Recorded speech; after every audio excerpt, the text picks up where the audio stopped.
The Chicago Public Library's fluorescent lights hummed overhead like mechanical insects, casting harsh shadows across the returns desk, where I'd spent the last 4 hours organizing new acquisitions. Outside the tall windows, October's early darkness pressed against the glass while autumn winds rattled the old building's bones. At 24, I'd grown accustomed to these late evenings, finding solace in the silence of empty halls, where books waited patiently for tomorrow's readers. My name is Sophia Winters, and books have been my sanctuary since childhood. When my father abandoned us when I was 12, leaving behind nothing but unpaid bills and broken promises, I discovered that fictional worlds offered more stability than reality ever could. When my mother died of cancer 2 years ago, drowning our small family in medical debt despite insurance coverage, I learned that stories could provide comfort when human relationships proved fragile and finite. The library closed at 9, but Tuesdale had given me keys to finish the new inventory. The overtime pay would help with this month's rent on my studio apartment, though it meant walking home alone through neighborhoods that grew less safe after dark. Chicago's public transportation system shut down early in my area, another casualty of budget cuts that affected working people more than city planners who made such decisions from comfortable suburban offices. I was sliding the last stack of romance novels onto their designated shelf when my phone buzzed with an incoming call. Emily's name flashed across the screen, and I answered with the casual warmth reserved for best friends who'd supported each other through every crisis since high school. "Hey, Em. What's up?" "Sophia, thank God you answered." Emily's voice carried panic that immediately set my nerves on edge. "I'm at Northwestern Memorial. It's Mom. There was an accident, and they're saying she might not make it through the night." The fluorescent lights seemed to flicker as blood drained from my face. Emily's mother had been like a second parent to me, especially after Dad left and during Mom's final months. She'd driven me to doctor appointments, helped with college applications, celebrated every small victory when my own family structure was crumbling. "What happened? How bad is it?" "Car accident on the Eisenhower. Some drunk driver ran a red light and hit her passenger side." Emily's words came in rushed bursts between tears. "They had to use the jaws of life to get her out. And there's internal bleeding, possible brain trauma. Sophia, I can't do this alone. Can you come?" I was already gathering my purse and jacket, keys jingling as I mentally calculated travel time across the city. "Of course. I'll catch the next bus and be there as soon as possible. The buses stop running to this area after 10, Emily reminded me through her tears, and I used all my money for the cab to get here. She was right. The number 47 bus that connected my neighborhood to the hospital district ended service at 10:15, and it was already 9:40. A taxi would cost $60 I didn't have, and rideshare prices surged after 10. But Emily needed me, and some obligations transcended financial limitations. "Don't worry about it. I'll figure something out and be there within an hour," I promised, ending the call before she could protest. I locked the library's main entrance behind me, double-checking the security system as Tuesdale had taught me. The street outside was nearly empty, just a few late commuters hurrying toward the elevated train station 3 blocks away. The October air carried the scent of dying leaves and urban decay, while overhead streetlights created pools of amber illumination separated by threatening shadows. My apartment was in the opposite direction from the hospital, making it impossible to retrieve money for transportation. I started walking toward downtown, hoping to catch a bus or find some other solution before Emily's mother's condition worsened. Each step took me further from familiar territory, into areas where young women alone after dark became statistics rather than people. The sidewalks grew quieter as I moved away from the library district. Storefronts were shuttered behind security grates, and the few pedestrians I encountered averted their eyes in the universal urban gesture of avoiding unwanted interaction. My anxiety, always present but usually manageable, began its familiar climb from background nervousness toward something more consuming. I was 3 blocks from the nearest bus stop when I noticed them. 2 men, walking roughly the same pace as me but maintaining distance. When I slowed, they slowed. When I crossed the street, they followed. My mother had taught me to trust instincts about personal safety, and every alarm bell in my consciousness was now screaming warnings I couldn't ignore. My phone buzzed with another call from Emily. I answered while walking faster, hoping my pursuers were coincidental rather than intentional. "Sophia, where are you? Mom's getting worse, and the doctors want to discuss treatment options with family. I'm walking to the bus stop, but I think someone's following me." My voice dropped to a whisper as I glanced over my shoulder. The two men had closed the distance, and something metallic glinted in one of their hands. "What?" "Sophia, get somewhere safe. Forget about coming here if you're in danger." But I couldn't forget. Emily's mother was dying, and I was the closest thing to family Emily had left. My own abandonment issues wouldn't let me become another person who failed to show up when needed most. The irony wasn't lost on me that my determination to be reliable might get me killed before I could help anyone. The men behind me quickened their pace. I could hear their footsteps now, heavy boots against wet pavement. The familiar tightness began in my chest, that precursor to panic attacks that had plagued me since Mother's death. Breathing became conscious effort rather than automatic function. The world started to narrow, peripheral vision fading as my nervous system prepared for fight or flight, but there was nowhere to run, and no one to fight for me. I fumbled for my keys, holding them between my fingers as a makeshift weapon, while simultaneously trying to dial emergency services. The phone slipped from my suddenly sweaty palm, clattering onto the concrete as my pursuers broke into a run. That's when everything collapsed. My chest constricted like a fist closing around my lungs. The streetlights blurred into streaks of amber and white. My legs gave out, and I fell to my knees on the wet sidewalk, gasping for air that felt thick as water. Panic attack in full bloom, rendering me helpless while danger approached. I heard car doors slam, angry voices, then sudden silence. When consciousness flickered back, I was being lifted by strong arms, carried toward a vehicle idling at the curb. Through the haze of residual panic, I caught a glimpse of my rescuer. Dark hair, expensive suit, eyes like winter storm clouds. "Where am I?"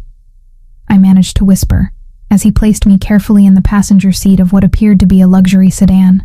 His voice was deep, controlled, carrying authority that seemed to reshape the very air around us. "Safe, for now. Don't fight me. You nearly died out there." The car pulled away from the curb, leaving behind the two men who'd been following me. Through the rear window, I watched them standing beneath a streetlight, looking confused and oddly defeated. Whatever had just happened, it involved more than a simple rescue from random street crime.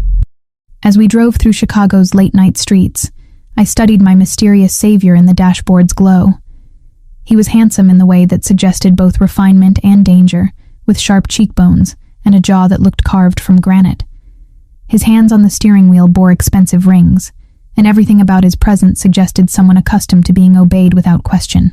"Thank you," I said, though the words felt inadequate for whatever had just transpired. He glanced at me, those storm-gray eyes assessing in ways that made me feel exposed despite being fully clothed. "Thank me when you understand what you're truly safe from." I awakened to sunlight streaming through windows that belonged in an architectural magazine rather than the cramped studio apartment I called home. The bed beneath me felt like floating on clouds, Egyptian cotton sheets that probably cost more than my monthly rent, supporting a mattress that conformed to every curve of my body with luxurious precision. For a disorienting moment, I wondered if I was still dreaming, caught between the panic attack that had claimed my consciousness and whatever strange reality I'd awakened into. The bedroom surrounding me spoke of wealth that existed in different stratospheres than my own experience. Hardwood floors gleamed with the patina of careful maintenance, while original artwork adorned walls painted in colors that suggested professional interior design. Through floor-to-ceiling windows, I could see Lake Michigan stretching toward the horizon, which meant this residence sat in one of Chicago's most exclusive neighborhoods. Memory returned in fragments, collapsing on the sidewalk, strong arms lifting me, a voice promising safety. My rescuer from the previous night remained a mystery wrapped in expensive suits and storm-gray eyes. Where was I? And more importantly, why had a stranger brought me to what appeared to be his home rather than a hospital? The door opened with silent efficiency, admitting a man in his 50s wearing scrubs that marked him as medical personnel. Behind him walked my mysterious rescuer, looking even more imposing in daylight than he had in the sedan's amber glow. Sleep had done nothing to diminish his presence. If anything, the combination of tailored clothing and natural authority made him seem larger, more dangerous, completely at ease in surroundings that left me feeling displaced and vulnerable. "Miss Winters," the medical professional said, checking readings on a tablet while approaching the bed. "I'm Dr. Reeves. How are you feeling this morning?" The casual use of my surname sent chills down my spine. I hadn't given my name to anyone, yet these strangers possessed information about my identity that suggested investigation rather than coincidence. "How do you know who I am?" My rescuer stepped forward, dismissing the doctor with a subtle gesture that spoke of someone accustomed to commanding obedience without effort. When we were alone, he studied me with the same intensity I remembered from our brief car conversation, as if cataloging details for purposes I couldn't fathom. "Information is easy to acquire when you have the right resources," he said, settling into a chair that positioned him close enough to seem intimate but far enough to avoid appearing threatening. "Sophia Winters, 24 years old, librarian at Chicago Public Library's main branch. Lives alone in a studio apartment on North Clark. Orphaned mother died 2 years ago from cancer. Father absent since age 12. Each detail felt like a violation. Confirmation that my privacy had been systematically dismantled by someone with capabilities far beyond normal citizen reach. "What gives you the right to investigate me without permission? The same right that saved your life last night." His response carried no apology, only the matter-of-fact certainty of someone who viewed privacy as a luxury he couldn't afford to grant. "Those men following you weren't random predators looking for an easy target." Fear crawled up my throat as implications sank in. I'd assumed my near assault was opportunistic crime, the kind of random violence that plagued urban areas after dark. The suggestion of something more deliberate transformed last night from bad luck into targeted threat. "What do you mean?" Instead of answering immediately, he reached into his suit jacket and withdrew a phone, scrolling through what appeared to be surveillance footage. The screen showed grainy images of 2 men watching the library entrance, then following me as I walked toward downtown. Their behavior suggested patience and planning, rather than spontaneous criminal activity. "Professional surveillance, not street criminals hunting for purses and jewelry," he explained, handing me the phone so I could see the evidence. "Someone wanted you followed, possibly taken. The panic attack that incapacitated you prevented us from learning their ultimate objective." My hands trembled as I studied the footage, recognizing my own figure moving through familiar streets while being stalked by individuals whose faces remained partially obscured. The violation felt complete. Not only had I been hunted, but my rescue had been recorded by yet another party with resources to monitor Chicago's streets. "Who are you?" I asked, though part of me feared the answer might be more disturbing than remaining ignorant. "Dante Romano." He delivered his name like a business card, expecting recognition I didn't possess. "You collapsed outside one of my buildings while fleeing from men who intended you harm." Romano. The surname carried weight in Chicago, associated with business interests that newspapers discussed in careful euphemisms. Not quite criminal, but not entirely legitimate either. The kind of family that appeared in society pages while federal investigators maintained discrete files on their activities. I was in the home of someone whose world operated by different rules than the ones that governed library science and studio apartment living. "What happens now?" I asked, surprised by how steady my voice sounded, despite the fear coursing through my system. "Now you recover fully, and we determine why someone wanted you surveilled." Dante's tone suggested these weren't requests, but statements of fact. Chicago streets aren't safe for women alone at night under normal circumstances. For someone with a target on her back, they're lethal. The casual mention of targets made my chest tighten with familiar anxiety patterns. "I need to get to Northwestern Memorial. My friend's mother was in an accident and she's waiting for me. Your friend Emily Morrison. Her mother survived surgery and is stable." Dante's knowledge of my personal crisis shouldn't have surprised me anymore, but it still felt like having my thoughts read by someone with no right to access them. "Hospital bills have been handled by an anonymous benefactor, and Emily has been informed that you're safe, but unable to visit immediately." The efficient management of my life without consultation was simultaneously helpful and terrifying. Someone with Dante's resources could solve problems I couldn't even afford to address, but the cost of such assistance remained undefined and potentially more expensive than financial debt. "Why are you helping me?" "Because leaving someone to die on my territory reflects poorly on my ability to maintain order." His honesty was brutal, but refreshing after a lifetime of people who sugar-coated their motivations. And because whoever wanted you followed will try again if they believe their first attempt failed due to coincidence rather than intervention.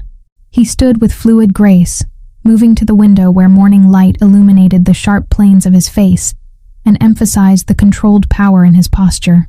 From this angle, I could see a small scar bisecting his left eyebrow and the careful way he positioned himself to maintain visual contact with both me and the door. This was someone who'd learned not to trust his back to anyone, even in his own home. This is your choice, Miss Winters.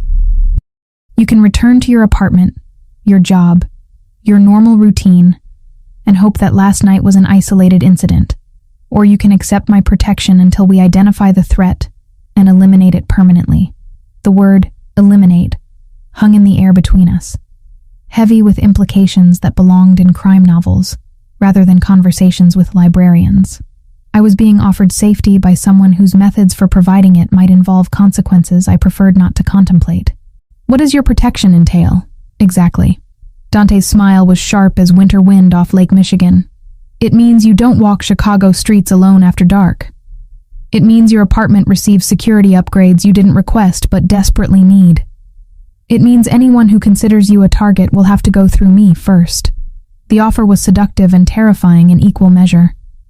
Accept help from Dante Romano, and I might survive whatever threat had materialized around me. But accepting help from men like Dante Romano meant entering a world where problems were solved through methods that didn't require courts or legal proceedings. Those men following you weren't random criminals, he continued, watching my face for reactions I tried to hide. Someone with resources hired professionals to track your movements. That level of organization suggests you're connected to something valuable, whether you realize it or not. My mind raced through possibilities, trying to identify anything in my quiet librarian existence that might attract dangerous attention. I had no money worth stealing, no secrets worth protecting, no enemies worth targeting. The most exciting thing about my life was my ongoing battle with overdue book fines, and whether I could afford both rent and groceries in the same month.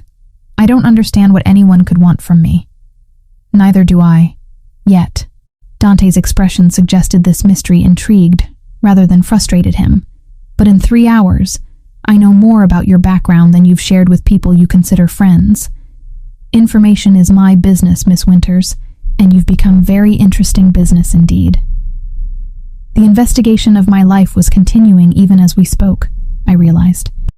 Somewhere in this mansion, people were examining my history, my relationships, my financial records, searching for connections that might explain why someone had marked me for surveillance. The thought of such scrutiny made my skin crawl, but the alternative, remaining ignorant while danger circled closer, seemed infinitely worse. What did you find? I asked, though I wasn't certain I wanted to know the answer. Dante returned to his chair, leaning forward slightly in a gesture that made our conversation feel intimate, despite its frightening subject matter. Your mother's cancer treatment was partially funded by an anonymous benefactor during her final months. Someone wanted to ensure she received care that insurance wouldn't cover. The revelation struck like a physical blow. Mother's experimental treatments had been expensive, far beyond our family's means, but somehow the bills had been manageable. We'd assumed insurance had covered more than expected, or that payment plans had been more generous than typical. Learning that someone had been secretly helping us felt like discovering our struggles had been observed and judged worthy of intervention. Who? I whispered, though something in Dante's expression suggested I already knew. Someone who believes in taking care of people when they can't take care of themselves. His words carried weight that went beyond simple charity. Someone who doesn't like watching good people suffer for circumstances beyond their control. I insisted on returning to my apartment despite Dante's obvious disapproval, clinging to the illusion that normal life might still be possible if I simply refused to acknowledge the danger surrounding me. He didn't argue, which should have been reassuring, but instead felt ominous, like a chess master allowing his opponent to make a predictable mistake. I can't stay hidden in your house forever, I said, as his driver prepared to take me home. I have a job, responsibilities, a life that doesn't involve bodyguards and surveillance footage. No, Dante agreed, watching me with those storm-gray eyes that seemed to catalog every micro-expression I made. You have the illusion of a normal life, but illusions don't stop bullets or prevent kidnappings. The ride back to my studio apartment felt like traveling between dimensions. From the leather interior of Dante's luxury sedan, the familiar streets of my neighborhood looked shabbier, more dangerous than I'd ever noticed. Building facades that had seemed quaint now appeared neglected, and shadows that had never bothered me felt pregnant with potential threats. My apartment building's security door had been repaired sometime during my absence. The lock that had been broken for 6 months now worked perfectly, requiring my key rather than simply pulling open to admit anyone from the street. In my mailbox, I found notice that the building's security system had been upgraded and would be fully operational within 48 hours. Inside my studio, everything appeared exactly as I'd left it, but somehow the space felt different. Safer, maybe, or perhaps more surveilled. I couldn't tell which, and that uncertainty made my skin crawl with anxiety that had nothing to do with my usual panic triggers. Emily called within an hour of my return, her voice bright with relief and gratitude. "Sophia, I don't know how to thank you for arranging Mom's medical bills. The hospital administrator said an anonymous benefactor covered everything, including the surgery and rehabilitation costs. I didn't arrange anything," I said truthfully, though I suspected who had. "How is she doing?" "Better than anyone expected. The doctors are saying full recovery is possible with proper physical therapy." Emily's voice caught with emotion. "I know you must have used all your savings or taken out loans. I'll find a way to pay you back, I promise." The conversation continued for 20 minutes, with Emily describing her mother's progress and expressing gratitude for help I couldn't claim credit for providing. When I finally ended the call, guilt settled in my chest like a stone. Someone else, Dante, had solved Emily's crisis while I'd been unconscious in his guest bedroom. Yet she believed I was responsible for her family's salvation. 3 days passed in a strange, suspended animation. I returned to work at the library, cataloging new acquisitions and helping patrons find books that might transport them from their own problems into more manageable fictional ones. No one followed me during daylight hours. No threatening messages appeared in my mailbox, and no mysterious men lurked near bus stops as I traveled between home and work. But I felt watched constantly, an invisible weight of observation that made every public moment feel performed. Was Dante's protection the source of this sensation? Or was someone else maintaining surveillance that had simply become more subtle? Without training in such matters, I couldn't distinguish between safety and continued threat. On Thursday evening, as I was closing the library's circulation desk, Dante appeared between the stacks like a figure materialized from expensive shadows. He moved through the library's academic atmosphere with the same controlled grace he'd displayed in his mansion. But here, surrounded by books and scholarly quiet, he seemed even more out of place, and therefore more dangerous. "Miss Winters," he said, approaching my desk with silent footsteps that suggested either natural stealth or professional training. "I hope you don't mind the unannounced visit. This is a public library," I managed, acutely aware that we were alone in the building. Tuesdale had left an hour earlier, trusting me to handle closing procedures independently.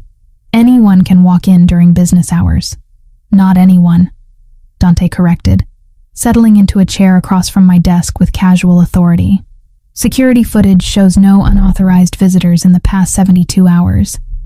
Your building's new system has been very effective at discouraging unwanted attention."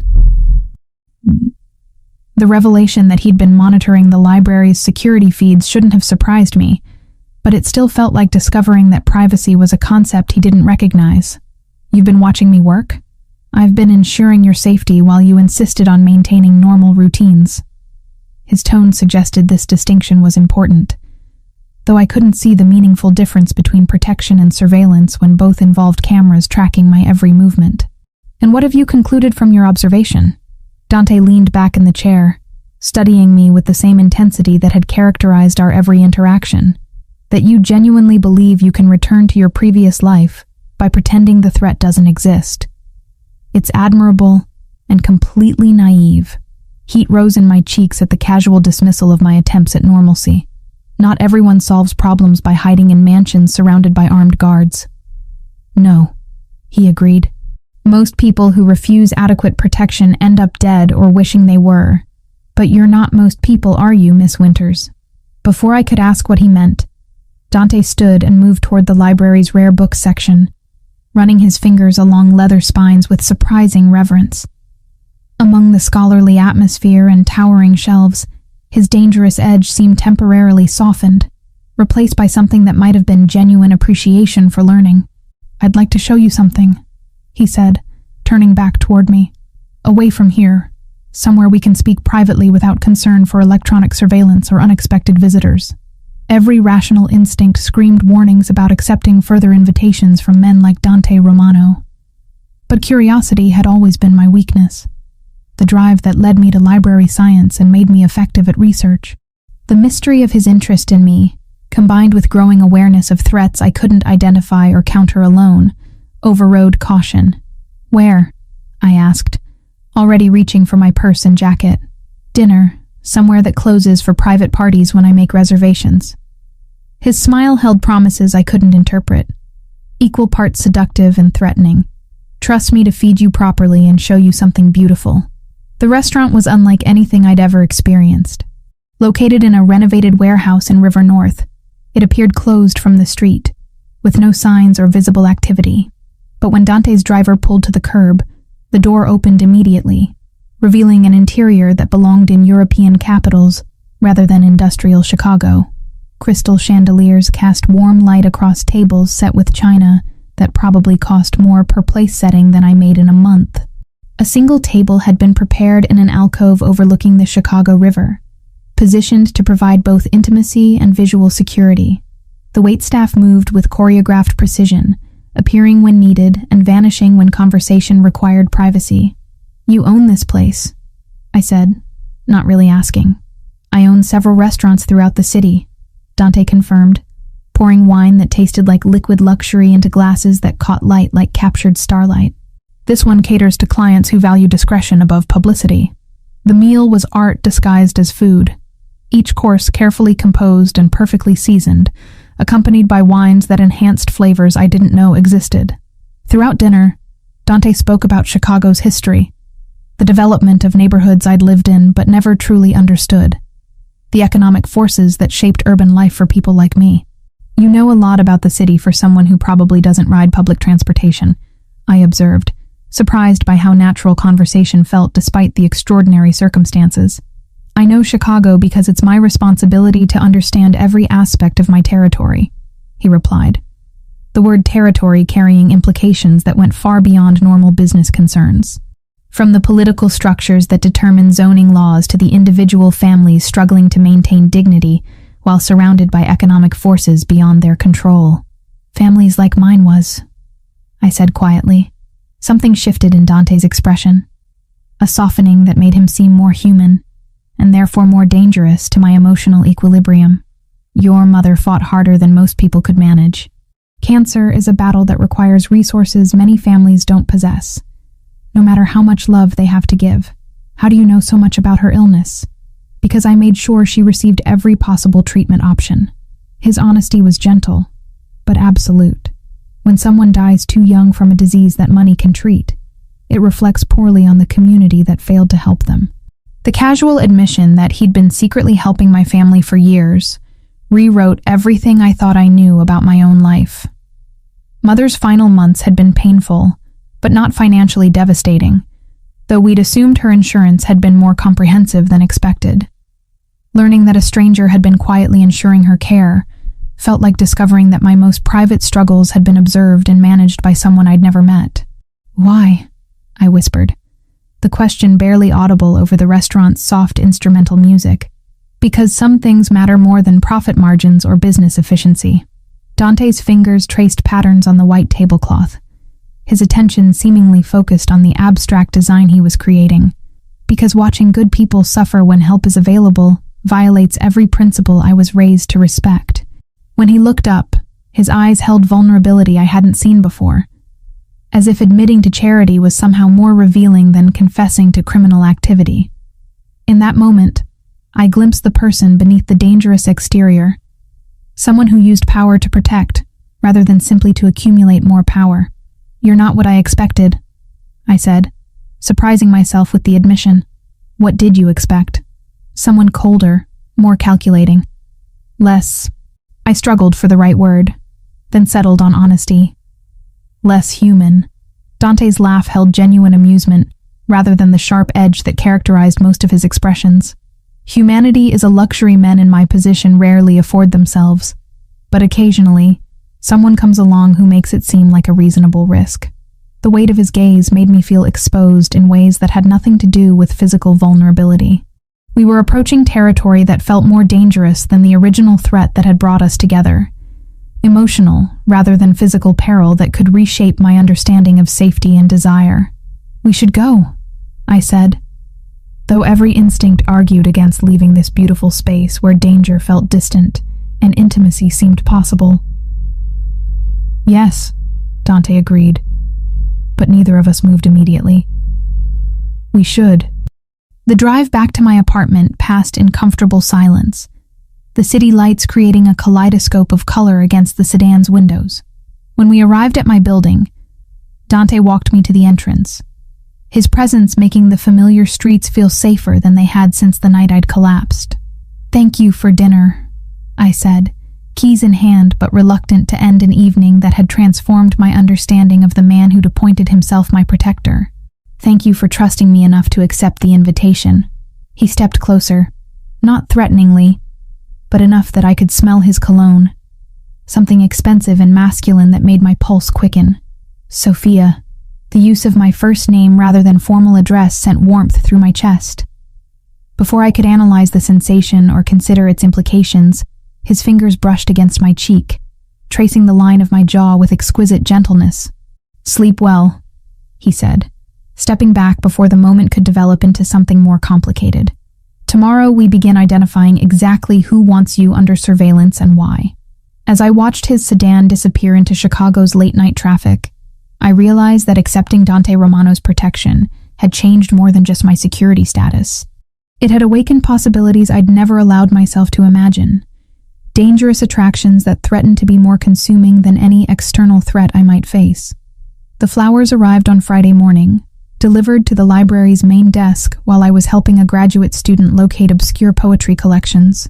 A massive arrangement of black roses and white lilies, beautiful in a way that suggested both elegance and menace. The delivery man waited while I signed for them, his professional demeanor masking obvious discomfort with whatever message he'd been hired to convey. Inside the arrangement, nestled among the expensive blooms, was a card written in elegant script. Beautiful things deserve beautiful endings. Some stories conclude whether the reader is ready or not. My hands trembled as I read the message twice, then a third time, hoping the words would somehow rearrange themselves into something less threatening. But the meaning remained crystal clear. Someone was watching me. Someone who viewed my existence as a narrative they had the power to conclude. Tuesdale emerged from the reference section, took one look at the flowers and my pale face, and immediately reached for the phone. I'm calling security, he said, though we both knew the library's elderly security guard was better equipped to handle noisy teenagers than genuine threats. Don't, I said quickly, surprising myself with the firmness in my voice. I need to handle this through other channels. I called Dante from the staff room, my fingers shaking as I dialed the number he'd given me for emergencies. He answered on the first ring, as if he'd been expecting this exact conversation. What happened? No greeting, no pleasantries, just immediate focus on potential danger.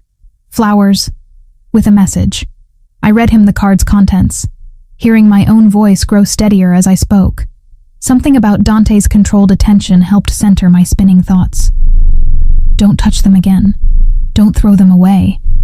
I'm sending Marco to collect everything for analysis.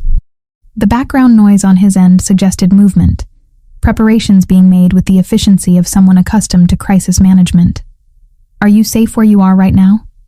I looked around the library's familiar interior, suddenly seeing it through different eyes. Wide windows that offered clear sight lines for anyone watching from the street. Multiple entrances that would be impossible to monitor simultaneously.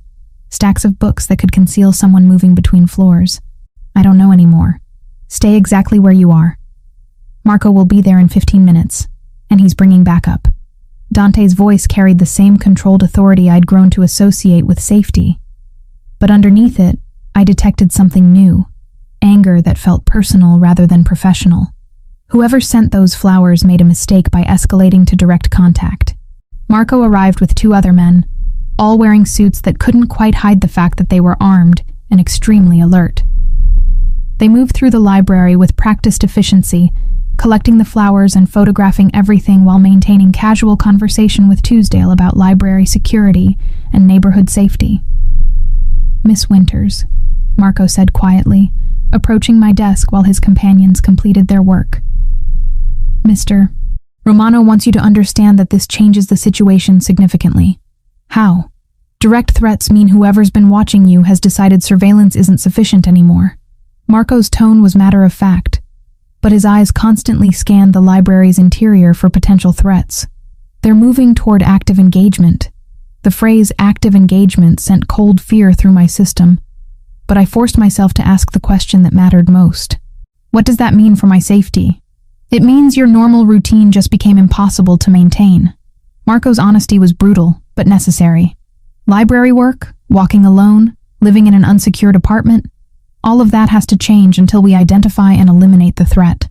I wanted to argue, to insist on maintaining the independence I'd fought so hard to achieve after my parents' deaths. But the flowers sitting on my desk represented a level of malice that my library science degree and modest self-defense knowledge couldn't counter. Someone with resources and connections was playing games with my life, and I was hopelessly outmatched. "Where does Dante want me to go?" "He's having your apartment secured as we speak," Marco replied. "New locks, surveillance system, reinforced door frame. You can maintain some normalcy, but not without constant protection." When I returned home that evening, the changes were immediately obvious. The building's entrance now required a keycard rather than just a working lock, and security cameras had been installed at every entry point. Inside my studio apartment, motion sensors and window alarms created an invisible network of electronic protection that would alert Dante's people to any unauthorized access. The transformation of my modest living space into a high-security fortress should have felt reassuring, but instead, it emphasized how completely my life had spiraled beyond my control. I was living in a cage made of safety measures, protected, but no longer free to move through the world without considering threats I couldn't see or understand. Saturday brought no respite from the growing tension.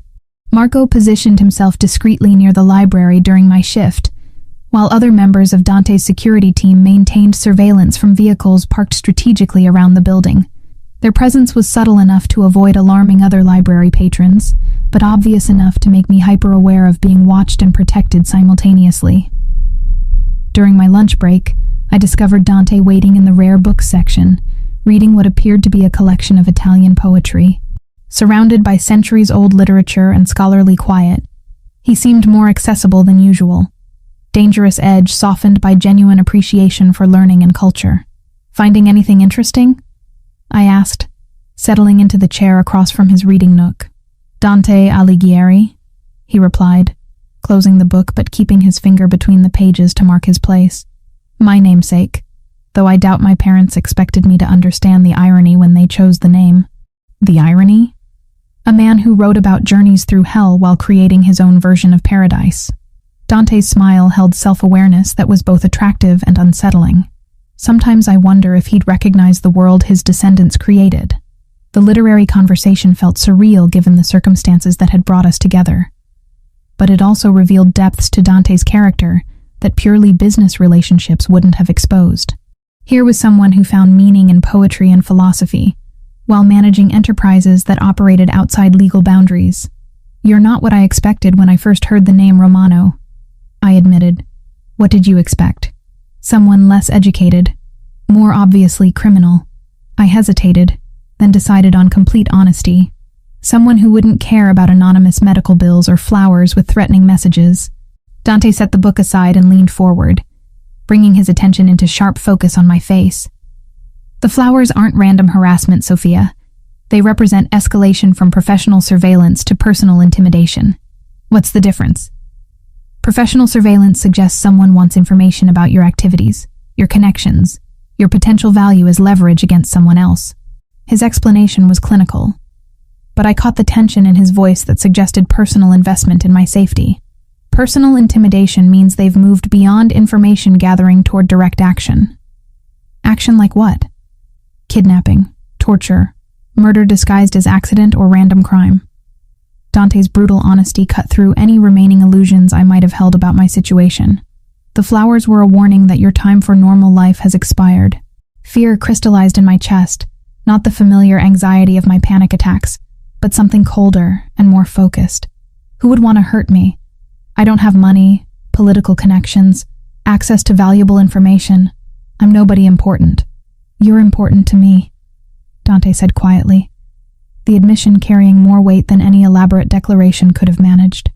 And in my world, that makes you a target for people who want to hurt me but can't reach me directly. The simple statement restructured everything I thought I understood about my situation. I wasn't being threatened because of something I'd done or witnessed, but because of something I'd become. Important to a man whose enemies would use any available weapon against him. I never asked to be important to you, I whispered. Neither did I, Dante replied. But some things happen regardless of what we plan or want, or think we can control. Before I could respond to this admission, Marco appeared between the stacks with the same silent efficiency that characterized all of Dante's people. His expression was grim in ways that suggested the afternoon's developments hadn't been encouraging. We need to go, Marco said without preamble. Now. Dante was on his feet instantly, all trace of literary contemplation replaced by focused alertness. What happened? Costa family made contact. They want to discuss terms for your girlfriend's safety. Marco's words sent ice through my veins, confirming fears I'd been trying to suppress since the flowers arrived. I'm not his girlfriend, I protested, though the distinction felt meaningless when facing people who viewed relationships as opportunities for leverage. Doesn't matter what you are, Marco replied. Matters what they think you are, and what they believe Dante will sacrifice to protect you. The Costa family. I'd heard the name mentioned in newspapers, usually in articles about federal investigations and suspicious business practices. They operated in the same shadowy world as Dante, but apparently as competitors rather than allies. What kind of terms? I asked, though I suspected the answer would terrify me. The kind that assume you're negotiable, Dante said, his voice carrying controlled fury that made him seem more dangerous than I'd ever seen him. They're about to learn how wrong that assumption is. As we prepared to leave the library under Marco's protective escort, I realized that my quiet life of books and modest independence had become a casualty of forces beyond my comprehension. But looking at Dante's face as he processed the Costa family's threat, I also understood that someone was prepared to wage war to protect me from consequences I'd never chosen, but could no longer escape. The ride to Dante's mansion passed in tense silence, broken only by periodic phone calls that he answered in rapid Italian, while Marco drove with the focused intensity of someone expecting potential attack at any moment. Through the sedan's bulletproof windows, Chicago's familiar streets looked different. Not like home territory, but like a battlefield where enemies could emerge from any shadow. What happens now? I asked, as we pulled through the security gates that protected Dante's Lincoln Park estate. Now we find out exactly what the Costa family thinks you're worth, Dante replied, and we show them what I'm willing to do to keep you safe. The promise in his voice should have been reassuring, but instead it felt like standing at the edge of an abyss, knowing that stepping forward would change everything about the person I'd thought I was, and the life I'd believed I wanted. But as another wave of panic tried to claim my composure, I realized something had shifted in my response to danger. Instead of collapsing into helplessness, I felt a strange clarity settle over my thoughts. If being important to Dante Romano made me a target, then perhaps it was time to discover what that importance might make me capable of becoming. Emily arrived at Dante's mansion unannounced on Sunday evening, her appearance so unexpected that security initially refused her entrance until I intervened personally. She looked terrible, hollow-eyed, pale, wearing clothes that suggested she'd been sleeping in them for days. When she finally sat across from me in Dante's formal living room, her hands trembled as she reached for the tea his staff had prepared. "I need to tell you something," she said without preamble, her voice carrying the weight of someone who'd been rehearsing difficult words. Something I should have said years ago, but I was too scared, too ashamed, too desperate to find another way. Dread settled in my stomach like cold stone. Emily had been my closest friend since high school, the only person who'd known about my panic attacks, who'd helped me through Mother's illness, who'd celebrated every small victory in my carefully reconstructed life. If she was here, looking like guilt personified, then the foundation of trust I'd built my adult relationships on was about to crumble. "What is it, Em?" "My family owes money. A lot of money. More than we could ever pay back even if we sold everything and worked for the rest of our lives." She stared into her teacup, as if reading terrible fortunes in the leaves. "It started with Dad's gambling. Then Mom's accident made everything worse. And when the medical bills came, we had nowhere else to turn." "Turn to who?" I asked, though something in the back of my mind was already connecting pieces I didn't want to see assembled. "The Costa family." Emily's confession came out as barely more than a whisper. "They loan money when banks won't. But their interest rates and collection methods are different." Ice flooded my veins as I processed the implications. The Costa family, the same organization that had been threatening me, that had sent flowers with messages about beautiful endings. Emily's family crisis and my current danger weren't separate problems, but connected threads in a web I was only beginning to understand. "How long?" My voice sounded foreign to my own ears, hollow with the growing recognition of betrayal. 3 years. Since right after your mother died and you were dealing with all the funeral expenses and debt." Emily's hands shook more violently as she continued. "They said they could help, that families should support each other during difficult times. But what they really wanted was leverage over people who couldn't fight back." "What kind of leverage?" Emily's face crumpled with shame that looked genuine, though I no longer trusted my ability to distinguish between authentic emotion and carefully performed manipulation. "Information. About your routines, your work schedule, your relationships. They said it was harmless, just wanting to know that you were safe and stable. The systematic violation felt worse than physical assault. For 3 years, my most private moments had been reported to people who viewed my life as potential ammunition against someone else. Every conversation with Emily had been filtered through calculations about what information might be valuable to the Costa family's interests. "You've been spying on me for 3 years?" The question emerged with surprising calm, though fury was building beneath the surface like pressure in a sealed container. "Not spying. Just staying close. Being a good friend who happened to mention things in casual conversation." Emily's distinction felt pathetic even as she offered it. "They never asked me to hurt you or put you in danger. They just wanted to know about your daily life. Until recently."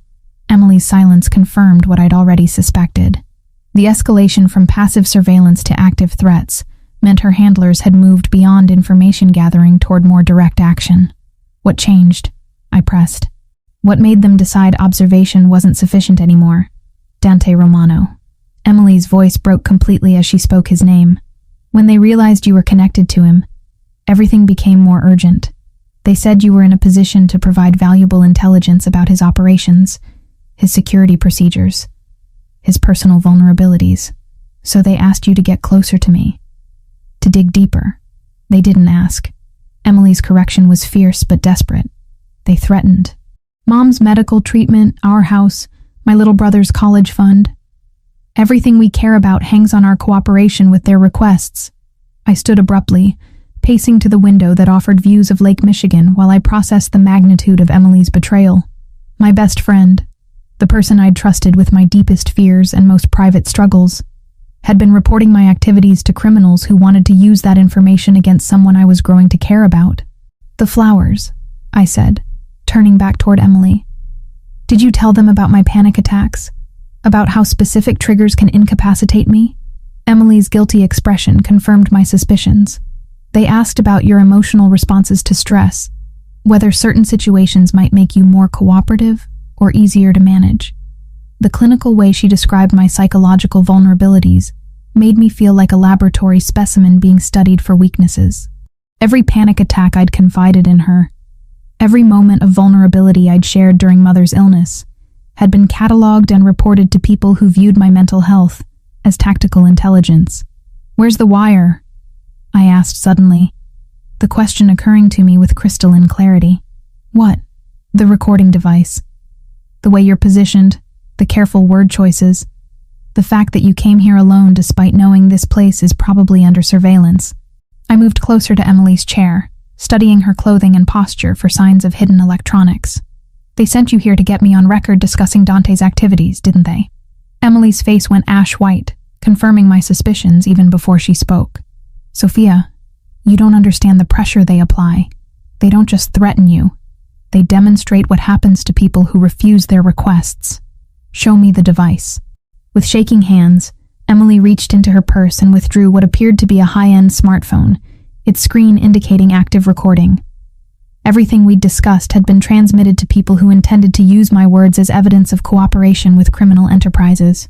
3 years, I said, amazement replacing anger as the full scope of the deception became clear. 3 years of friendship, of trust, of believing someone actually cared about my well-being without ulterior motives. I do care about you, Emily protested, tears streaming down her face. Everything we shared was real. The spying was separate, compartmentalized. I never let it affect our actual friendship. You think those can be separate? You think you can report someone's private life to criminals while maintaining genuine emotional connection? My laugh sounded bitter, even to my own ears. You've been performing friendship while conducting surveillance, Em. That's not compartmentalization. That's sociopathy. The harsh assessment struck Emily like a physical blow, but I felt no satisfaction in her pain. The person I'd trusted most in the world had proven as unreliable as every other relationship in my life, confirming fears about human connection that I'd been trying to overcome since childhood. A soft knock interrupted our confrontation. Marco entered with his usual silent efficiency, but his expression carried urgency that suggested developments beyond Emily's confession. Miss Winters, we need to speak privately, he said, glancing at Emily with obvious suspicion. There have been additional complications. What kind of complications? The kind that involve people who aren't supposed to be in this house carrying recording equipment. Marco's tone was matter of fact, but his positioning near the door suggested readiness for potential violence. Mr. Romano wants to see you immediately. As Emily was escorted away by security personnel, I realized that her betrayal was only the beginning of revelations that would reshape my understanding of everyone I'd trusted. If my closest friend had been compromised for years, then how many other relationships in my life were based on deception rather than genuine affection? Dante waited in his private study, standing behind the massive desk that dominated the room like a fortress wall.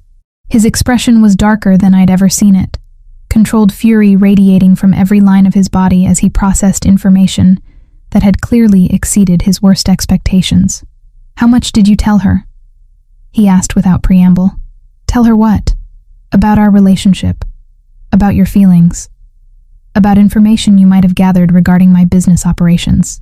Dante's questions came rapid fire, each one highlighting how completely my privacy had been compromised. How much intelligence did you inadvertently provide to the Costa family through someone you trusted? The realization hit like cold water. Every conversation with Emily about my growing attraction to Dante. Every detail I'd shared about his kindness or his protective behavior, every observation about his home or his associates had been transmitted to people who could use that information as weapons against him. I don't know, I admitted, sinking into a chair as the enormity of my unwitting cooperation became clear. I told her things I thought were private. Personal observations, emotional responses, details about how you made me feel safe. Emotional responses they can use to manipulate your decision-making. Personal observations that reveal security procedures and personal habits. Dante's analysis was clinical, but not cruel. Professional assessment rather than personal accusation. Details about feeling safe that they can exploit by threatening to remove that safety. You knew, I said suddenly, certainty crystallizing as I watched his controlled reaction to information that should have been devastating news. You knew Emily was reporting to the Costa family, and you didn't tell me. Dante's silence confirmed my suspicions. He'd known about the surveillance, about the betrayal, about the systematic violation of my trust, and he'd allowed me to continue confiding in someone who was reporting my every word to his enemies. How long? I asked, voice growing stronger as anger replaced shock. 6 months, since shortly after the night I found you on the street. Dante's honesty was brutal, but complete. We identified the Costa family's intelligence network early in our investigation, including Emily's role as unwitting informant. Unwitting. She genuinely believed she was protecting her family by providing harmless social information. The Costa family deliberately kept her ignorant of how that information would be used. Dante moved around the desk, approaching my chair with cautious steps. But her ignorance doesn't change the fact that you've been compromised for years. And you didn't tell me because? Because we needed to understand the full scope of their intelligence gathering before disrupting it. And because we needed you to behave naturally around Emily so she wouldn't suspect her cover had been blown. Dante's strategic thinking was logical, but felt like another layer of betrayal. Telling you would have compromised our ability to control the information flow. I stood abruptly, backing away from Dante with the same instinctive retreat I'd felt when first discovering Emily's deception. So you used me too. Let me continue trusting someone who was betraying me, because it served your tactical purposes. I used the situation to protect you, Dante corrected. But his distinction felt meaningless when viewed from my perspective as the person who'd been kept ignorant of threats to my own safety. By lying to me. By letting me believe I had a genuine friendship while you knew it was completely fabricated. Hurt was transforming into fury, hot and cleansing after days of confusion and fear. You're no different from Emily. You just have better reasons for your deception. I kept you alive, Dante replied, his voice carrying steel that suggested his patience with my accusations was approaching its limits. Emily's information allowed us to anticipate Costa family moves, to stay ahead of their planning, to ensure they couldn't use their intelligence advantage against you, without my knowledge or consent. Without your knowledge because your safety required ignorance. Without your consent, because you would have made emotional decisions that could have gotten you killed. Dante's brutal honesty cut through my anger like a blade, forcing me to confront the possibility that his deception had been protective rather than manipulative. I can't trust anyone, I said, the admission emerging as barely more than a whisper. Not Emily. Not you. Not anyone in this world you've dragged me into. You can trust me to keep you alive, Dante offered. Everything else is luxury we can discuss when the immediate threats have been eliminated. But survival without trust felt like existing rather than living. And I'd spent too many years building relationships on the foundation of honest communication to accept that honesty was now impossible. If staying alive meant accepting that everyone around me was lying for reasons they considered justifiable, then perhaps the cost of safety was higher than I was willing to pay. I need time to think, I said, moving toward the door with steps that felt steadier than my emotional state suggested they should be. Time is something we don't have, Dante replied. The Costa family knows their intelligence network has been exposed. They'll be moving to direct action within hours. The warning followed me from his study, but for the first time since collapsing on Chicago's rain-soaked streets, I felt more afraid of the people trying to protect me than of the enemies trying to harm me. When everyone around you is lying, trust becomes impossible, and without trust, even safety feels like another form of imprisonment. I spent 5 days in self-imposed exile from Dante's protection, returning to my apartment despite the obvious danger and his repeated warnings that isolation would make me vulnerable to the Costa family's increasingly desperate moves. The apartment felt different now. Not like home, but like a stage set where I'd been unknowingly performing for an audience of criminals who viewed my daily routines as intelligence-gathering opportunities. Every conversation with Emily over the past 3 years took on sinister new meaning as I replayed them in my mind. Casual questions about my work schedule that I'd interpreted as friendly interest had been data collection. Sympathetic inquiries about my emotional state during Mother's illness had been psychological profiling. Even our shared laughter and genuine moments of connection had been contaminated by the knowledge that everything was being reported to people who wanted to hurt someone I cared about. Sleep became elusive as paranoia replaced the familiar anxiety that had plagued me since Mother's death. Every sound in the building's old walls seemed suspicious. Every delivery person a potential threat. Every phone call from unknown numbers a prelude to violence. The panic attacks that had once incapacitated me with fear now felt almost manageable compared to the constant hypervigilance that accompanied betrayal by everyone I'd trusted. On the 6th day, while organizing returns at the library, I discovered something that changed everything I thought I knew about my own history. Hidden between the pages of a medical journal someone had returned was a newspaper clipping from 3 years ago, yellowed with age, but still readable. The headline read, "Anonymous Benefactor Funds Cancer Treatment Program at Northwestern Memorial Hospital." The accompanying article described a private donation that had allowed the hospital to offer experimental treatments to patients whose insurance wouldn't cover innovative procedures. Among the recipients mentioned was my mother, though the article referred to her only as a librarian's mother, whose family had exhausted traditional treatment options. The photograph accompanying the article showed hospital administrators accepting a ceremonial check from representatives of what the caption identified as the Romano Foundation for Medical Research. In the background, partially obscured by shadows but unmistakably present, stood Dante Romano himself, younger than I knew him now, but wearing the same expression of controlled authority. My hands trembled as I studied the image, understanding finally clicking into place with devastating clarity.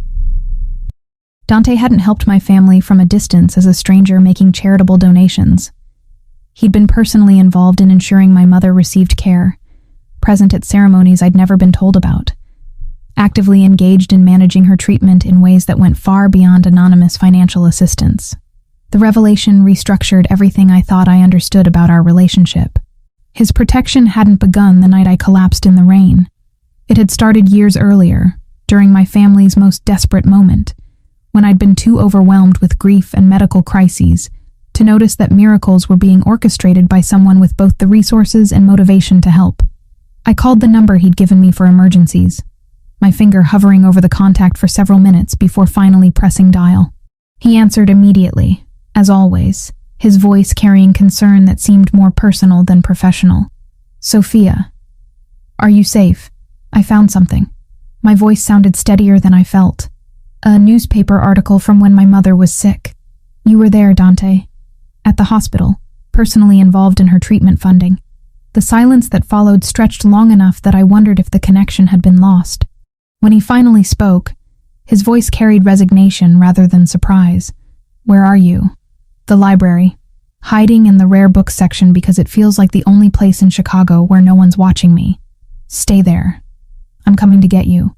And this time we're going to discuss everything without limitations or strategic omissions. No more lies? No more lies," he promised. And something in his tone made me believe this was a commitment he would honor regardless of the cost. Dante arrived within 30 minutes, appearing between the library stacks with his usual silent efficiency, but looking more tired than I'd ever seen him. The controlled composure that characterized his public presence had been replaced by something rawer, more vulnerable, as if maintaining careful facades had finally become too exhausting to sustain. "Show me what you found," he said, settling into the chair across from my research table. I handed him the newspaper clipping, watching his face for reactions as he studied the image of himself at the hospital ceremony. His expression shifted through several emotions. Regret, sadness, something that might have been relief at finally having the truth exposed. 3 years, I said quietly. "You've been protecting me for 3 years, and you never told me. I've been honoring a promise I made to your mother," he corrected, his honesty gentle but complete. "During her final weeks, when the treatments weren't working despite everything medical science could offer, she asked me to ensure you'd be safe after she was gone."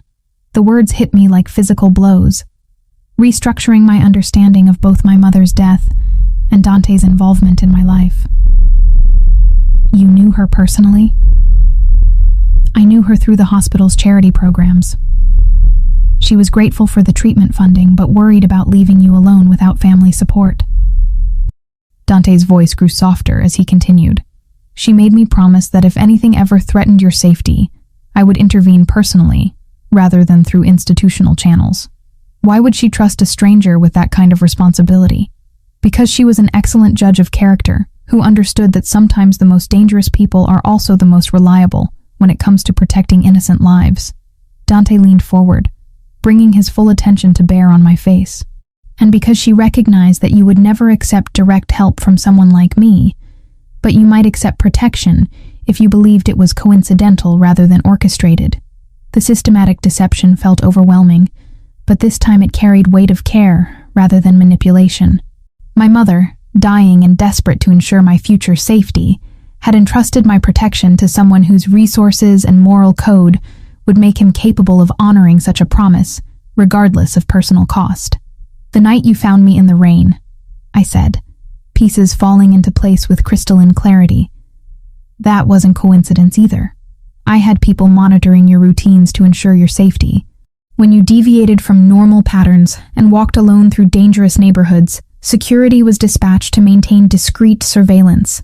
Dante's admission came without apology, but with obvious regret for the deception it had required.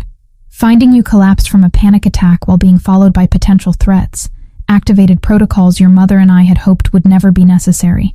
So everything between us has been built on lies. Everything between us has been built on a foundation of protection that required strategic omissions to be effective," Dante corrected. "But the emotions, the attraction, the growing connection, none of that was fabricated or manipulated." I studied his face for signs of deception, applying every psychological technique I'd learned for reading human behavior under stress. What I saw was exhaustion from maintaining necessary lies, mixed with genuine relief at finally being able to speak honestly about motivations that had driven years of covert protection. "Marco," I said suddenly, another piece clicking into place. "His sister. The Costa family threatened her to force his cooperation, but you've known about his divided loyalty for months. Marco came to me when the Costas first approached him. His sister's safety was never actually at risk because we moved her to protective custody the day after their initial contact." Dante's revelation continued dismantling my understanding of recent events. His apparent betrayal was performance designed to feed false information to the Costa family while we identified the full scope of their intelligence network, including Emily, who genuinely believed she was protecting her family by providing social information about someone the Costa family described as a potential witness to unspecified criminal activity. Dante's analysis was clinical, but not cruel. She never knew she was being used to gather intelligence about you specifically, or that her cooperation was part of a larger strategy to neutralize threats against someone I'd promised to protect. The revelation that Emily's betrayal had been manipulated by people even more calculating than I'd realized should have felt reassuring. But instead, it emphasized how completely my life had become a chess game, played by people with resources and motivations I couldn't fully comprehend. "What happens now?" I asked, surprised by how calm my voice sounded despite the emotional upheaval of having my entire reality restructured. "Now you have complete information and can make an informed choice," Dante replied. "Accept my continued protection with full knowledge of what it entails and why it began, or reject it and face the Costa family's escalating threats without assistance. Those aren't really choices. That's accept help or die. Sometimes the world only offers survival options rather than preferences," Dante said with brutal honesty. "But survival is still a choice, and it's one your mother wanted you to have the opportunity to make." I looked around the library's familiar interior, the stacks where I'd found refuge during every crisis, the research tables where I'd spent countless hours losing myself in other people's stories, the quiet corners where books had provided more reliable companionship than human relationships. This place represented everything I'd built my adult identity around, but it also represented limitations that might no longer be adequate for the person I was becoming. "If I choose your protection," I said carefully, "what does that mean for us personally? It means we find out what exists between us when it's not complicated by strategic deceptions or manufactured emergencies." Dante's smile held promise that felt more dangerous than any external threat I'd faced. "It means we discover whether what we feel for each other can survive complete honesty about who we are and what we're willing to do for each other." The offer was seductive and terrifying in equal measure. Accept Dante's protection and enter a world where violence was always one decision away, where power was maintained through methods that didn't require legal proceedings, where love itself might become a weapon used by enemies seeking leverage. But reject his help and face threats I couldn't counter alone, abandoning not just safety, but the possibility of discovering what we might build together. "The Costa family," I said, needing to understand the scope of immediate dangers before making longer-term commitments. "What exactly do they want from me now that their intelligence gathering has been exposed?" Direct access to information about my operations, my security procedures, my personal vulnerabilities. Dante's assessment was matter of fact, but sobering. Or failing that, they want to use your continued existence as leverage to force concessions in business territories they're trying to acquire. Meaning? Meaning they'll keep you alive only as long as your suffering can be used to manipulate my decision-making, he said with controlled fury that made him seem more dangerous than I'd ever seen him. The moment they decide you're no longer useful for psychological warfare, you become a liability to be eliminated. The clinical description of my value as a hostage should have triggered another panic attack. But instead, I felt a strange clarity settle over my thoughts. The Costa family viewed me as expendable ammunition in a war I'd never chosen to join. But their mistake was assuming that being expendable meant being powerless. "I choose you," I said, the words emerging with conviction that surprised me. "I choose this dangerous life because it's the only real choice I have. And I choose to fight rather than hide." Dante's expression shifted through surprise, relief, and something that looked like pride. Fighting means accepting that you'll need to do things that contradict everything you thought you knew about yourself. "Then I guess I'll discover who I really am when everything familiar gets stripped away," I replied, feeling strength I didn't know I possessed flowing through my voice.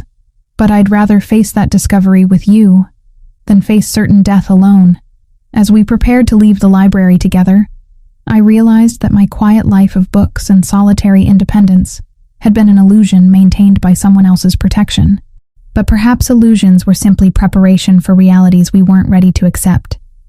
And now that truth was finally within reach, I could choose to embrace, rather than fear whatever came next. The abandoned warehouse in Chicago's industrial district felt like the end of the world, surrounded by rusted shipping containers and broken streetlights that created pools of darkness perfect for concealing violence. 3 weeks of careful planning had led to this moment. The Costa family's final desperate gambit to salvage their position by forcing a confrontation that would determine not just my fate, but the balance of power between Chicago's criminal organizations. I sat bound to a metal chair in the warehouse's center, my wrists secured with zip ties that cut into my skin whenever I moved.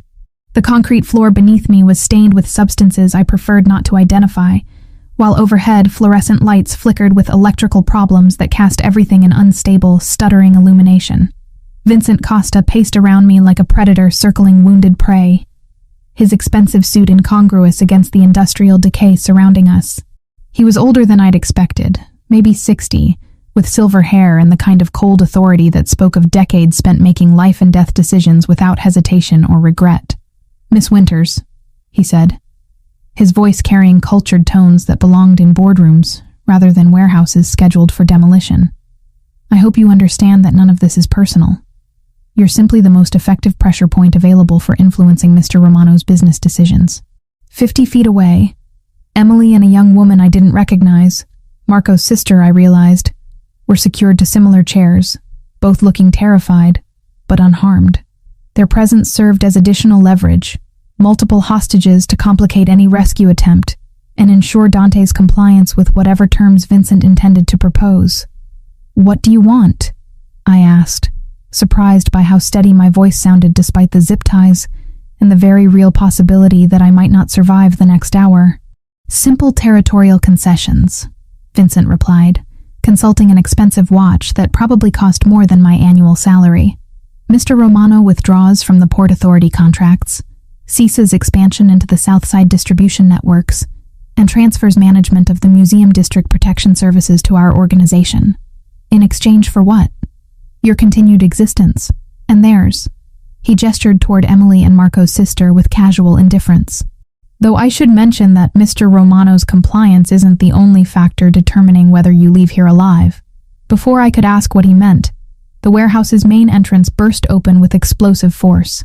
Dante appeared in the doorway, flanked by Marco and 8 other men, all moving with the coordinated precision of military special forces. They spread through the space with practiced efficiency, taking positions behind shipping containers and machinery that provided cover while maintaining clear firing lines. "Vincent," Dante called across the warehouse, his voice carrying the same controlled authority I'd grown to associate with safety. "Let's discuss this like civilized businessmen."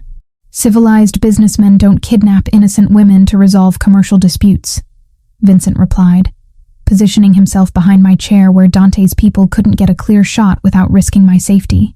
Civilized businessmen also don't threaten families to force cooperation from their subordinates, Dante countered, and I caught sight of him between the containers, looking more dangerous than I'd ever seen him. But we've both moved beyond civilization, haven't we? The standoff stretched for several heartbeats, tension coiling between the two groups like pressure in a sealed container. Around us, Chicago's industrial district hummed with late-night activity. Trucks on distant highways, trains moving through switching yards, the constant background noise of a city that never truly slept. Your terms are unacceptable, Dante continued, beginning to move closer with slow, deliberate steps. Counter-proposal. Release the women unharmed, and we settle this dispute through traditional means. Traditional means favor whoever has superior numbers and better strategic position, Vincent said with cold amusement. I have 3 hostages and home field advantage. You have more guns but no clear shots that don't risk civilian casualties. The tactical assessment was accurate but incomplete. Vincent had calculated firepower and positioning, but he'd failed to account for one crucial variable, the psychological stability of his hostages under extreme stress. During the past 3 weeks, Dante had insisted I learn techniques for managing panic attacks under pressure, turning my greatest vulnerability into a potential asset. Breathing exercises, grounding techniques, methods for maintaining clarity when adrenaline threatened to overwhelm rational thought. I'd assumed the training was precautionary, insurance against future anxiety episodes. Now I realized it had been preparation for exactly this scenario. Instead of letting fear consume my ability to think clearly, I forced myself to catalog every detail of our surroundings. Vincent's positioning behind my chair, the location of his backup personnel, the industrial equipment that might provide concealment or weapons, the timing of the flickering overhead lights that created brief moments of visual confusion. Emily, I called softly, drawing Vincent's attention back to me. Remember the breathing exercises we used to practice during exam week? The ones that helped with test anxiety? Emily's eyes widened with understanding, and I saw recognition dawn in her face. She began implementing the slow, controlled breathing pattern we'd developed during college, her visible panic gradually subsiding into focused calm. Marco's sister, I continued, not knowing her name, but needing her cooperation. Copy what Emily's doing. Breathe slowly. Count to 4 on each inhale. Hold for 4 counts. Exhale for 4 counts. The younger woman followed Emily's lead, and within minutes both hostages had transitioned from terrified civilians into people capable of coordinated action when the opportunity arose. Vincent noticed the change in atmosphere, his attention sharpening on what had been 3 panicked women, and was now becoming something more dangerous to his strategic position. Clever girl, but breathing exercises won't stop bullets or change the mathematics of this situation. No, I agreed. But they'll help us make better decisions when the mathematics change. As if summoned by my words, the warehouse's electrical system chose that moment to experience one of its periodic failures. The flickering lights died completely, plunging everything into darkness, broken only by emergency lighting that cast red shadows across concrete and steel. In the seconds of visual confusion that followed, everything happened at once. Emily threw herself sideways, taking her chair to the ground and rolling behind a shipping container. Marco's sister followed her lead, using techniques someone had clearly taught her for escaping restraints under pressure. Vincent's grip on my shoulder tightened as he tried to maintain control of his primary hostage. But I'd already begun implementing escape procedures Dante's people had drilled into me during weeks of preparation. The zip ties securing my wrists had been cut not with conventional tools, but with a ceramic blade hidden in the lining of my jacket. Invisible to metal detectors but sharp enough to slice through plastic restraints when applied correctly. As Vincent realized his hostages were escaping, his attention divided between maintaining personal safety and preventing the collapse of his strategic advantage. That moment of distraction was exactly what Dante's team had been waiting for. Marco appeared from the shadows like a specter, his silenced weapon eliminating Vincent's backup personnel with professional efficiency, while Dante closed the distance to where Vincent was struggling to maintain control of a hostage who was no longer willing to cooperate passively with her own captivity. "Let her go," Dante said, his voice carrying absolute authority, despite speaking barely above a whisper. "She's my insurance policy," Vincent replied, but his grip on my arm was weakening as he tried to track multiple threats in the unstable lighting. "Your insurance policy just became your liability." I twisted free of Vincent's grasp with techniques learned during 3 weeks of intensive self-defense training, putting distance between us while creating a clear line of sight for Dante's weapon. What followed was brutal and brief. Vincent Costa's long career of using violence to solve business disputes ended with the same swift efficiency he'd once applied to his own enemies. When the emergency lighting stabilized, he lay motionless on the concrete floor while Dante knelt beside me, checking for injuries with hands that trembled slightly despite his outward composure. "Are you hurt?" he asked, his professional assessment mixing with personal concern in ways that made his voice rough with emotion.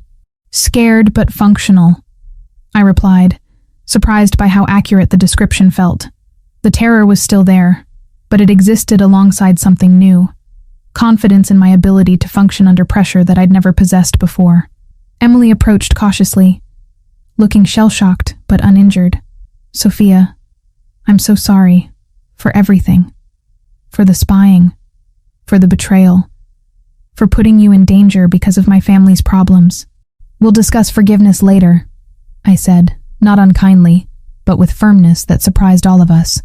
"Right now we need to get out of here before police or federal agents arrive to investigate the gunshots."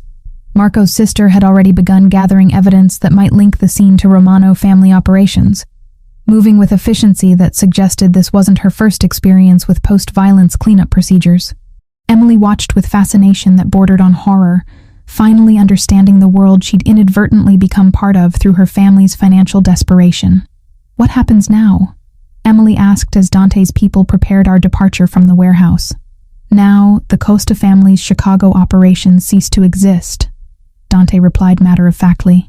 "Their territory gets redistributed among organizations capable of managing it without kidnapping civilians to resolve commercial disputes. And us?" Dante looked at me with expression I couldn't quite interpret, something that might have been pride mixed with relief and anticipation. "That depends on what Sophia wants to do with the person she's discovered she can become under pressure." As we left the industrial district behind, driving through Chicago's late-night streets toward whatever future awaited us, I realized that the scared librarian who'd collapsed from a panic attack in the rain had died somewhere between accepting Dante's protection and fighting her way out of Vincent Costa's warehouse. The woman who remained was someone I was still getting to know, but someone who felt capable of building a life worth fighting for. The warehouse had been a test of everything I'd learned about myself over the past month. About trust and betrayal, about strength and vulnerability, about the difference between surviving and living. I'd passed that test not through violence, but through refusing to let fear consume my ability to think clearly when others needed me to remain functional. "Where are we going?" I asked as the city lights blurred past the sedan's bulletproof windows. "Home," Dante replied. And for the first time since this entire ordeal began, the word felt like a destination, rather than just a location, to discover what we can build together now that we both know exactly who we're choosing to become. 14 months later, I stood in the floor-to-ceiling windows of our renovated warehouse in River North, watching Chicago's morning rush hour unfold 40 stories below, while our daughter moved gently within me, responding to the city's vibrations with tiny kicks that never failed to make me smile. The view encompassed everything that had become important in my life. The library district where my old existence had ended, the industrial areas where new strength had been forged, the Lake Michigan shoreline that represented endless possibilities stretching toward horizons I was still learning to navigate. The transformation of my life over the past year had been more complete than I could have imagined when I'd first awakened in Dante's guest bedroom, terrified and disoriented, but unaware that safety could evolve into something far more profound than mere survival. The woman reflected in the window bore little resemblance to the librarian who'd collapsed from a panic attack in the rain, though books remained central to my identity in ways I'd never expected. "Mrs. Romano," came a voice from behind me, spoken with the respectful formality that had replaced the casual familiarity of my previous life. "The morning briefing is ready whenever you'd like to begin." I turned to find James, our personal assistant, holding a tablet containing updates on the various educational and cultural initiatives that had become my primary responsibility within Dante's expanding business empire. What had begun as a way to legitimize Romano family operations through charitable work had evolved into something more meaningful, genuine community investment that served both pragmatic and altruistic purposes. "How's the literacy program performing?" I asked, settling into the chair behind my desk, which had been positioned to offer commanding views of both the Chicago skyline and the private library that occupied nearly half of our top-floor office space. "Beyond projections," James replied, his enthusiasm genuine despite his professional demeanor. The South Side Center's report reading comprehension improvements of 30% among participants, while the job placement program has achieved an 85% success rate. The numbers represented more than statistics. They reflected lives changed through access to education and opportunity, families lifted from poverty through skills training, communities strengthened through investment that prioritized people over profit margins. It was work that fulfilled me in ways that checking out library books never had, challenging and meaningful in equal measure. And the museum partnership? The Romano Foundation's funding for the Chicago History Museum's Immigrant Experience exhibit has generated significant positive media attention. Mayor's office called it a model for private sector community engagement in yesterday's press conference. I smiled at the political praise, understanding its implications for Dante's broader business interests. Legitimate cultural investments provided excellent cover for less conventional operations while serving genuine public good. The balance between pragmatic necessity and authentic philanthropy had become one of the most satisfying aspects of my evolving role. Dante appeared in the office doorway with his usual silent efficiency, though his expression carried warmth rather than the controlled authority that characterized his business demeanor. Marriage had softened some of his sharper edges, while amplifying the protective instincts that had drawn me to him despite the danger he represented. "Good morning, beautiful," he said, approaching my chair with steps that seemed choreographed to avoid startling me, despite the fact that surprise attacks were no longer a realistic concern in our carefully secured environment. "Good morning, husband."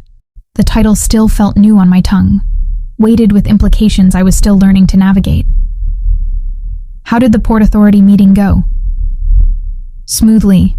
The new contracts will increase legitimate shipping traffic by 40%, while providing additional employment opportunities for neighborhoods that need economic development."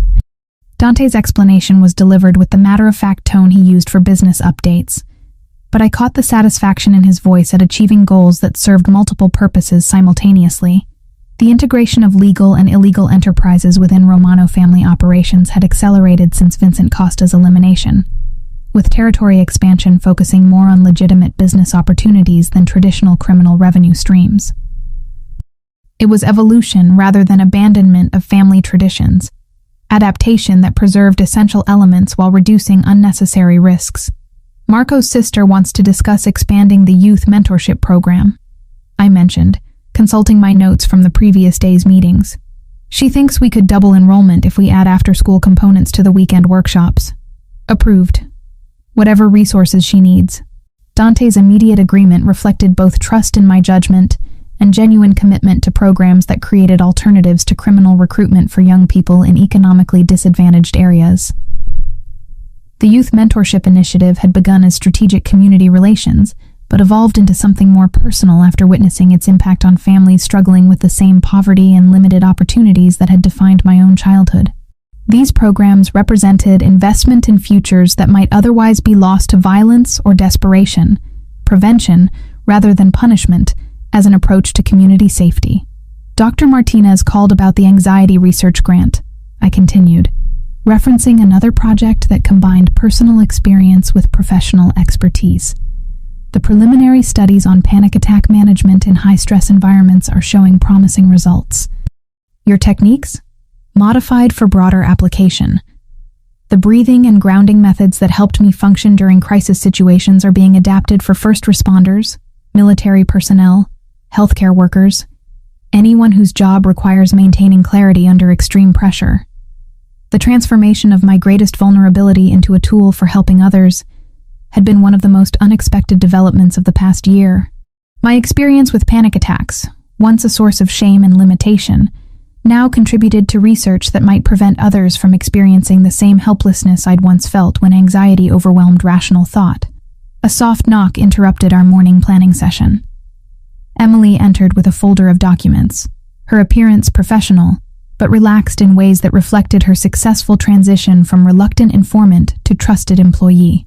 The Romano Foundation's educational programs had provided her with legitimate work that utilized her organizational skills while keeping her close enough for friendship to gradually heal the damage caused by her family's desperate choices. "The quarterly financial reports are ready for review," she said, placing the folder on my desk with movements that had gained confidence over the past year. "Revenue from legitimate operations is up 18%, while charitable expenditures are on track to meet the annual goals you set. The financial success of our legitimate businesses had exceeded even Dante's optimistic projections, proving that community investment could be profitable as well as beneficial. Museums, libraries, educational centers, job training programs, all generated both social good and positive cash flow while providing perfect cover for the more traditional aspects of Romano family operations. "How's your mother's recovery progressing?" I asked, genuine concern mixing with professional interest in Emily's personal situation. "Remarkably well. The physical therapy has helped her regain most of her mobility, and she started volunteering at the senior center we helped establish in her neighborhood." Emily's gratitude was evident, but no longer desperate, replaced by the natural appreciation of someone whose family had been helped during crisis rather than exploited for intelligence purposes. The restoration of trust between Emily and me had been gradual, built through shared work on projects that mattered to both of us, rather than forced reconciliation. She understood that friendship with someone in my position came with certain limitations and responsibilities, while I'd learned that betrayal motivated by family desperation was qualitatively different from betrayal motivated by greed or malice. "Excellent. Make sure she knows the Foundation's medical coverage extends to preventive care as well as emergency treatment. The comprehensive healthcare program for employees and their families had been one of my first initiatives, inspired by memories of my own family's struggles with medical costs that insurance wouldn't cover. After Emily departed to handle the day's administrative tasks, Dante and I retreated to the private section of our office, a comfortable seating area surrounded by floor-to-ceiling bookshelves that housed both rare first editions and contemporary works on psychology, education, and community development. This space served as refuge when business pressures became overwhelming, literary sanctuary within the broader empire we were building together. "Any regrets?" Dante asked, settling beside me on the leather couch while his hand found its way to my growing belly, where our daughter moved with increasing frequency as her due date approached. "About which decision? Accepting your protection? Joining your family? Transforming my panic attacks into research opportunities? Or marrying someone whose enemies occasionally require permanent solutions?"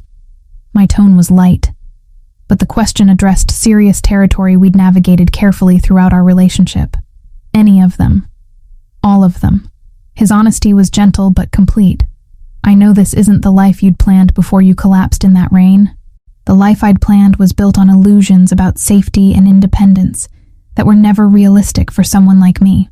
I leaned into his warmth, feeling our daughter respond to the sound of her father's voice, with movements that suggested she already recognized his presence. "This life is built on truth about what protection costs and what love requires, and you're comfortable with those costs and requirements?" "I'm comfortable with choosing them consciously, rather than having them imposed without my knowledge." The distinction had become crucial to my acceptance of everything Dante's protection entailed. "I understand what you do, and why it's necessary. I've seen what happens to people who refuse adequate security in worlds where violence is always an option." The memory of Vincent Costa's warehouse still occasionally triggered anxiety responses, but they were manageable now, controlled through techniques that transformed fear into focus rather than paralysis. The woman who'd escaped zip-tie restraints and coordinated hostage rescue operations was someone I'd needed to become, though I'd never imagined such capabilities lay dormant within my cautious librarian personality. "Dr. Martinez says our daughter will probably inherit my anxiety tendencies," I mentioned, referring to recent conversations about genetic predisposition and environmental factors, but also that children raised with healthy coping mechanisms tend to view anxiety as manageable, rather than overwhelming. She'll never lack for protection or resources to handle whatever challenges she faces, Dante said with the absolute certainty that characterized his approach to family security. But more importantly, she'll have parents who understand that strength comes from facing difficulties rather than hiding from them. The afternoon passed in comfortable routine, reviewing foundation reports, discussing security updates, planning expansion of educational programs that had proven successful beyond our initial expectations. The integration of legitimate and traditional family business had reached equilibrium, with each aspect supporting and concealing the other in ways that maximized both profit and community benefit. As evening approached, transforming Chicago's skyline into a canvas of gold and amber light, I found myself standing again at the windows that offered panoramic views of the city that had become truly home for the first time in my life. The library district where my old existence had ended looked different now, not like limitation but like preparation for possibilities I'd been too afraid to imagine. "Dinner's ready whenever you are," Dante said from the doorway, his voice carrying domestic warmth that belonged in suburban kitchens rather than the command centers of criminal organizations. "I'll be right there." I remained at the window for another moment, hand resting on my belly where our daughter moved in response to my voice. Considering the journey that had brought me from terrified collapse to confident partnership with someone whose protection had evolved into love that felt worth any price it required. The woman reflected in the glass wore expensive clothing that had been tailored to accommodate pregnancy, jewelry that marked her status within Chicago's complex social hierarchies, confidence that came from understanding exactly how much power she wielded and how to use it responsibly. She looked nothing like the librarian who'd fainted during a panic attack in the rain, but she carried the same love for books and learning that had always defined her core identity. "I'm not the same person I was when this started," I said aloud, though whether to Dante or to our unborn daughter or to my own reflection wasn't entirely clear.